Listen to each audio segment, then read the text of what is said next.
Hello, good morning, students. This is Mantu Kumar, your geography teacher from Santi Niketan Junior School, Mutiari. And today, here I will teach about chapter 4 of class 7th, remaining topic of composition of the atmosphere. You learn also in previous class about this topic. The topic is composition of the atmosphere. There are many types in atmosphere available gases who make the earth livable, जो हम लोग रहने के लिए ये livable बनाती है. Then next I will teach about the remaining topic of carbon dioxide, who related to composition of the atmosphere and in presently our earth's surface surrounding available in atmosphere carbon dioxide, who about we also know these factors in negative way. Negative and positive both are known about this topic. Carbon dioxide means इसका negative and positive क्या impact है, इसी के बारे में पढ़ना है. And इसको यहाँ पे देख रहे हैं अनोदर इंपॉर्टेंट गैस. इसको एक अनोदर इंपॉर्टेंट गैस माना गया है.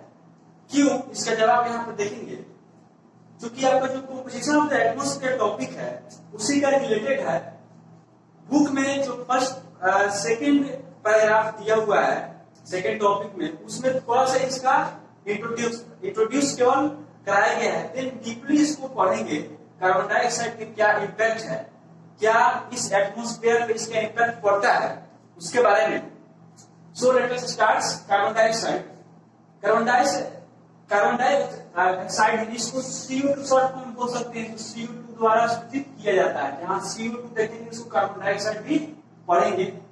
आप लोग केमिस्ट्री में पढ़ेंगे इसके बारे में. CO2 मींस होता क्या है, केमिस्ट्री में इसका CO2.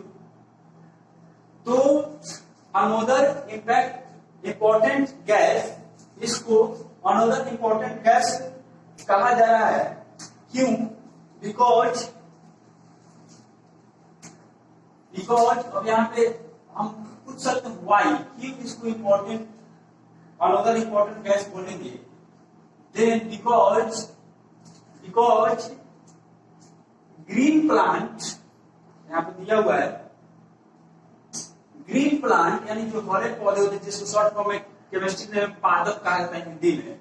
Green plant use carbon dioxide to make their food and release O2.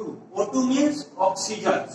यानी आपको पहले ही प्रीवियस लेक्चर में बताया गया था 28 लेक्चर्स में कि हमारे पौधे जो है कैसे CO2 को ऑब्जर्व करते हैं, CO2 और नाइट्रोजन को ऑब्जर्व करते हैं और उसको खाना बनाने में सहायक हेल्पिंग का काम करते हैं. कौन सा? ये कार्बन डाइऑक्साइड. तो वो आगे रिलीज करते हैं क्या? ऑक्सीजन. जब पेड़ पौधे ऑक्सीजन रिलीज करते हैं तो अब हम उसको इनहेल करते हैं, इनपुट करते हैं. तो वही carbon dioxide to make their food. खाना बनाने में जो सहायक आपका गैस है वो CO2 है फूड को, एंड प्रकाश भी बहुत लाइट भी है, एंड नाइट्रोजन भी है. ये भी इंपॉर्टेंट है. Carbon dioxide to make their food and release oxygen. Oxygen को क्या करता है? खाना बनाने का ये रिलीज करता है. किसके द्वारा? कार्बन डाइऑक्साइड के द्वारा. तो इंपॉर्टेंट आप मान सकते हैं.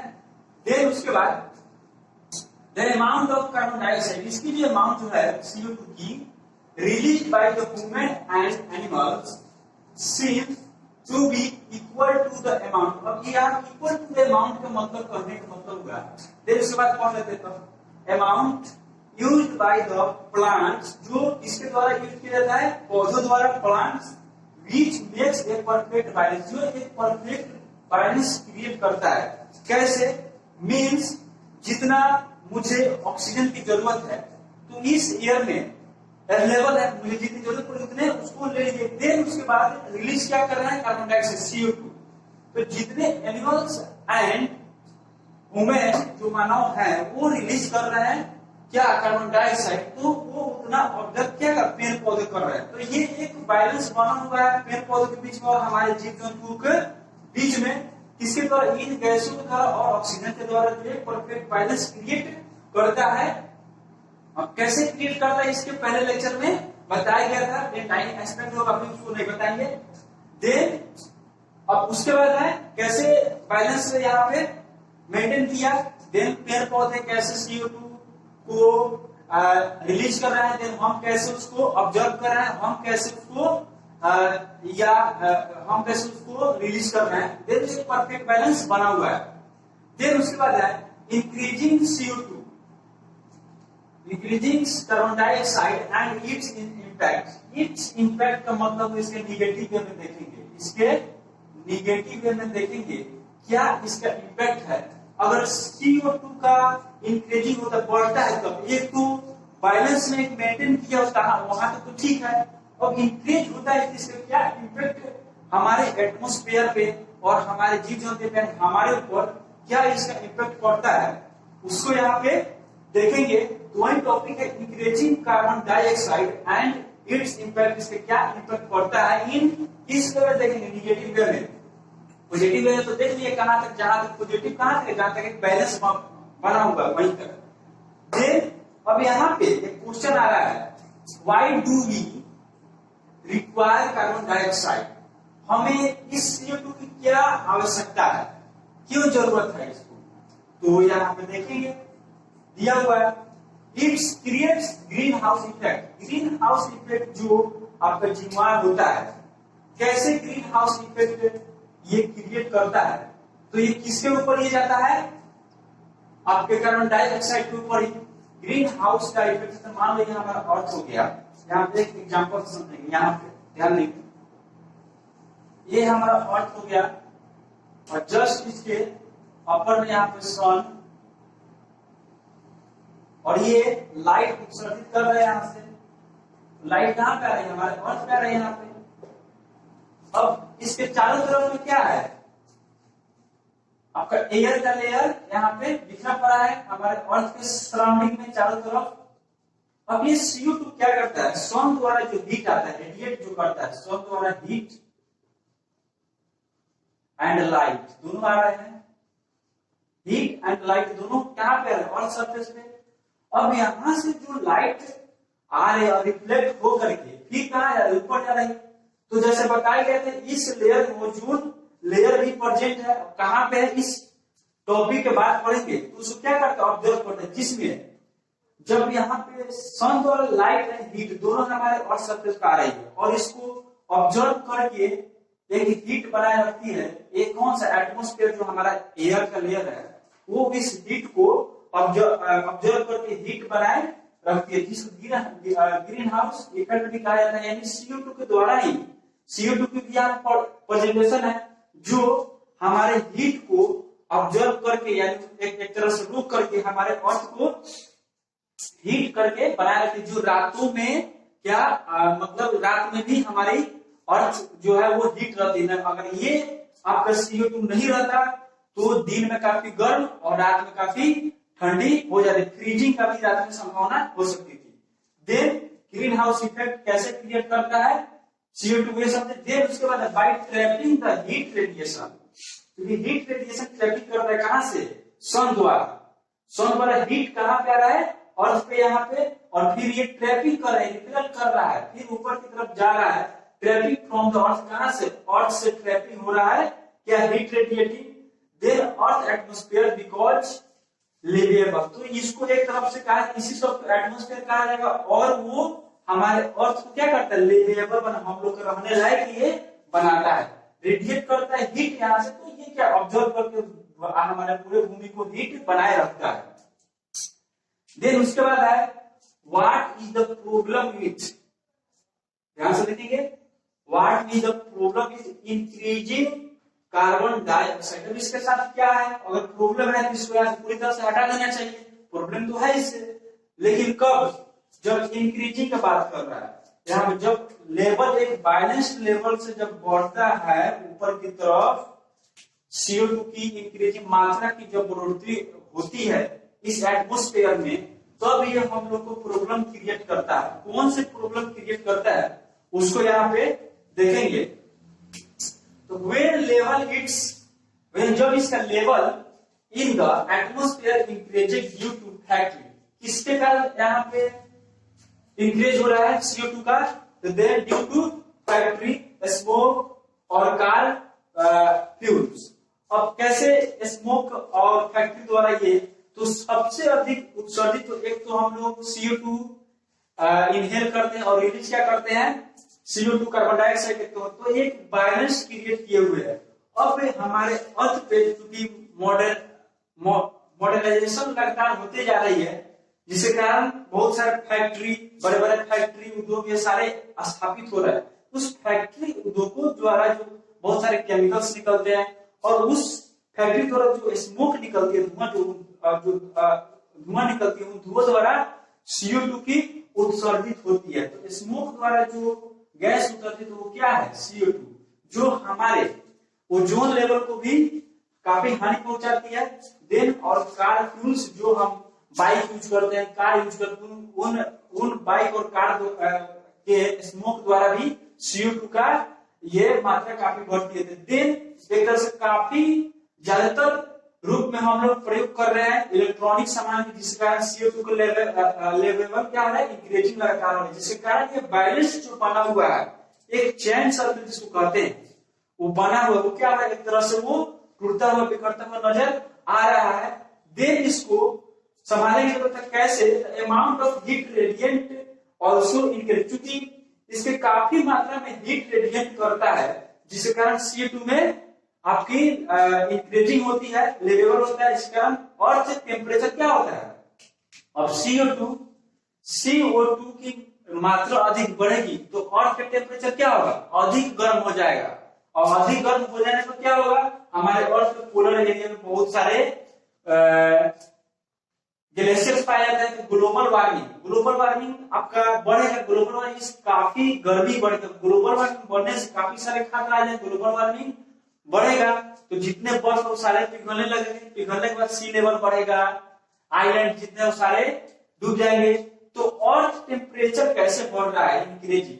मान लो सर्दी के दिनों में एक रूम पे हम हीटर जलाए हुए हैं, तो हीटर की जो टेम्परेचर जो है कब तक अच्छी लगेगी, जब तक उस रूम की टेम्परेचर के लेवल में बैलेंस में बना हुआ है, तब तक वो अच्छी लगेगी। अब कुछ समय बाद क्या होता है कि उस हीटर की जो टेम्परेचर है उस हमारे सराउंडिंग से अधिक बढ़ने लगती है। सेम उसी प्रकार CO2 भी काम करता है हमारे अर्थ सरफेस पे और एटमोस्फेयर में। यानी एक समय तक जब तक बैलेंस बना हुआ तब तक CO2 हमारे लिए लाभदायक है। जैसे इंक्रीजिंग हो रहा है वो काफी भूमि को हीट करेगी, जिससे काफी गर्मी पड़ेगी और जिसके कारण ग्लोबल वार्मिंग की समस्या काफी आएगी। तो देन उस जब हीटर रूम में गर्मी अधिक कर देते, हीटर को हम बंद कर देते हैं ना, हीटर बंद करने के बाद फिर अपने बैलेंस में टेम्परेचर आ जाता है। सेम उसी हीटर के प्रकार ही CO2 हमारे अर्थ पे काम करती है। देन उसके बाद अब अर्थ टेम्परेचर यहाँ पे कैसे बढ़ा उसको समझे। देन उसके बाद अर्थ टेम्परेचर बढ़ेगा तो ग्लोबल वार्मिंग होगी, ग्लोबल वार्मिंग होगा। देन उसके बाद एक और इसी में है, उसको देखेंगे, थोड़ी सी है।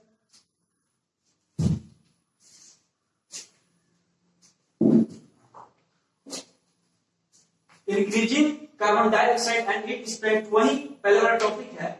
Increasing carbon dioxide and its effect, क्या इससे इफेक्ट है, तो problems due to global warming. Problems किसके साथ है जी, due to global warming, global warming की समस्या होगी।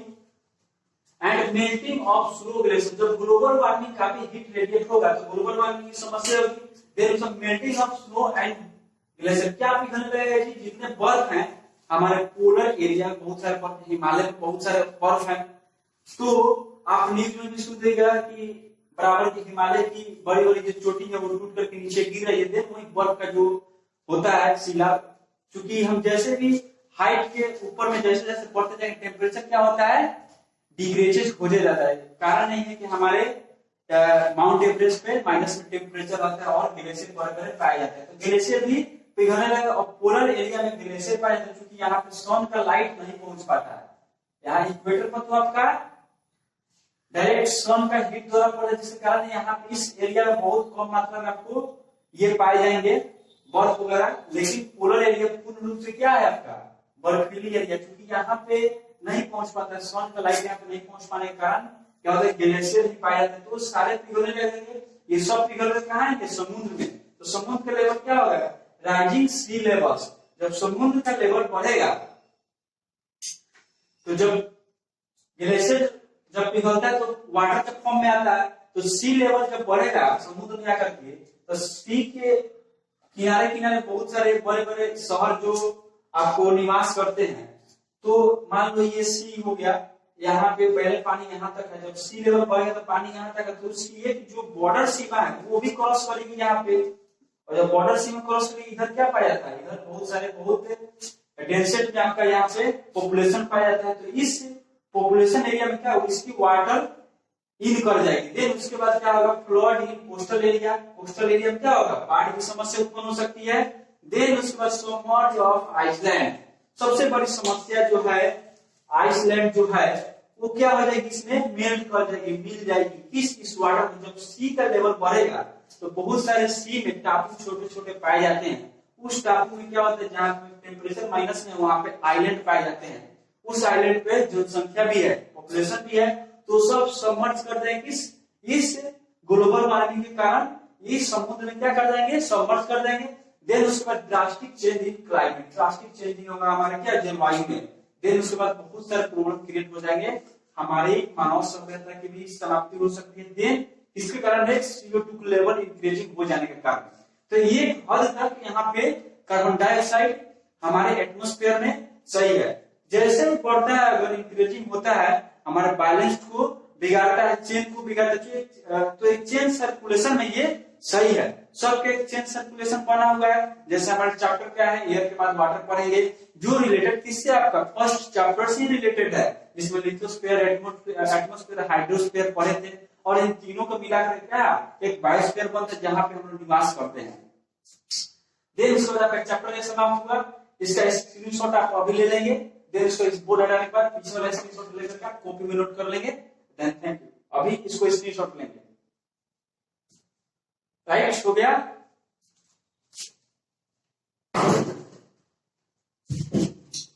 देन इसके बाद अभी इसका स्क्रीनशॉट लेकर के आप इस को कॉपी में नोट करेंगे। फिर उसके बाद बाय। Thank you.